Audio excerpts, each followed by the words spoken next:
আর কারো পানে চাহিব না, আর করিব হে আমি প্রাণপণ।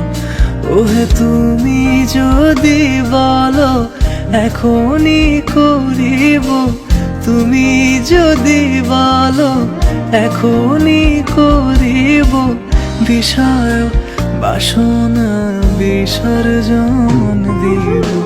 শ্রীচরণে বিষয় দিব অকাতরে, বিষয় দিব তোমার লাগি, বিষয় বাসনা বিসর্জন। মাঝে মাঝে তব দেখা পাই, চিরদিন কেন পাই না।